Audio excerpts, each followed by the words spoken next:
for you can't miss quarterbacks, just no-brainers, who do you have as your number one option? Of course, Patrick Mahomes, all-time leader in passing yards per game. He's guaranteed to go for over 300, couple touchdowns, maybe 3. He's shifty. He can get going with the legs. He'll run it in for you. Great vision, best arm in the NFL. Really a no-brainer. Patrick Mahomes will easily win you a fantasy football league at number 1. All right, for this season, I got Tom Brady. He's got the weakest schedule of all the top quarterbacks. He's a fully healthy line, an embarrassment of weapons. He opens against Dallas and Atlanta, 2 of the 2020's worst pass defenses in the league. They got, their secondaries are just loaded with rookies. Tom's probably going to have MVP category season this year. So, the entire division is in rebuild mode. And he was 8th in fantasy points last year without an offseason coming into a brand new team. So, I think he's going to light it up this year. Number 1, Brady QB1. Okay. It's the team. It's ridiculous. Yeah. A lot of weapons. But you got it too.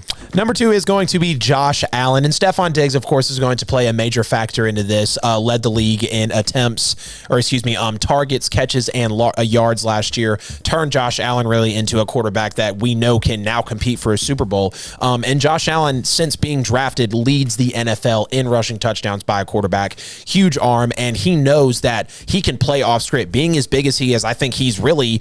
If Watson was still playing, I would put Mahomes, Watson, and Allen in the same category at this point. I think Josh Allen is just going to take another step up, and he's my QB2 to go win you a league this year, no question. Okay, well, I agree with you on that one. At QB2, I've got Josh Allen, second weakest schedule of the top quarterbacks. That definitely plays into it. He was first in fantasy points last season.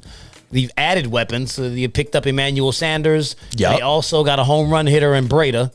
And, he's a dual threat. He had 421 rushing yards and 8 touchdowns last season. Exactly. So, if you know how fantasy works, rushing touchdowns count more than passing touchdowns for quarterbacks. So if you got a quarterback that can run, you get 6 points for those, only 4 for the passing. Josh Allen at 2.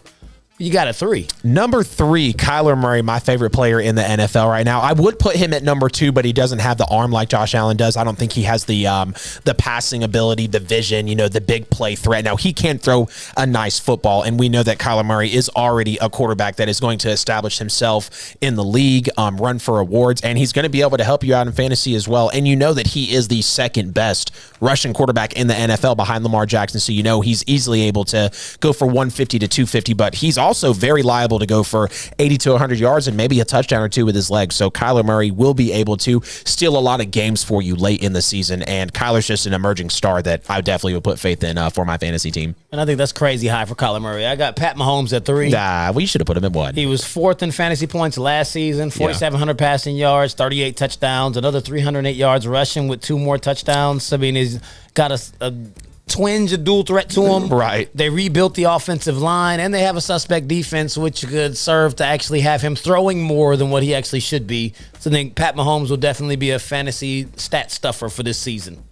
Oh, yeah. Who you got at 4? Number 4, I think there's no question about this. Some people might put him higher, but Dak Prescott, the ultimate garbage time quarterback who's going to be able to rack up fantasy points, yards, touchdowns. He might throw you some picks, but I feel like with the amount of attempts that he's probably going to see coming back, and this might sound crazy to some Cowboys fans, but that Dak is going to be slinging the football. Mike McCarthy does not like to run the football, and it sucks because Zeke could be able to be a huge factor this year, but I feel like the Cowboys are going to be silly again and give all of this to Dak to let him sling the football. So I do have Dak at number 4. He's just going to rack up so much garbage time being in that NFC East. Now, there will be defenses he has to compete with, but I think Dak is going to hold his own in the fantasy game.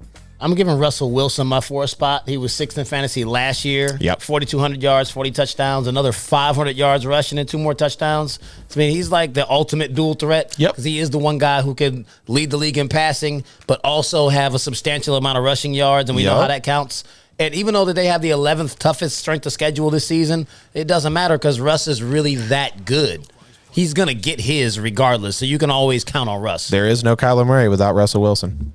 Pretty much. Who you got at 5? Number 5 is going to be Russell Wilson for me. Another top-tier receiving core in the NFL, DK Metcalf, Tyler Lockett. He's going to have a healthy backfield. But the reason I don't put Russell Wilson higher is because we know every year he comes out first 6, 7, 8 games. Best quarterback in the league. No question. And then he always falls off at the end of the year, which I feel like you could almost put him in the next category that we're going to get to, because it makes you wonder, is he going to come out and be consistent in weeks, 9 through 17, 18 now? Versus we know the first half of the season, Russ is gold. He is a Kyler Murray type of guy. He is a, Pat Mahomes type of guy. He can throw the deep ball, but he can also run as well and get shifty with the legs. So I do have him at number 5, but it is a little bit of a beer for me anyways, because I've seen how Russ likes to trend towards the end of the year. Okay, well, I'm at my number 5. Wait for it, Wes Davis. Ryan Tannehill. Oh, what? 7th in fantasy points last year. Yeah. Added Julio Jones across from A.J. Brown, so he's got another extremely viable weapon. Yep. Went for 3,800 yards, 33 touchdowns last year. He actually did run a little bit. He had 266 yards rushing and another 7 rushing touchdowns, which is major. Wow, yeah, That's a lot for fantasy. Yep. They have a weak defense, which means that he will be throwing the ball a lot because of their defense, because he's going to just have to keep slinging it. And the play action of Derrick Henry is the scariest in the league by far. Ryan Tannehill, no-brainer. If these other 4 quarterbacks are off the board, pick Tannehill.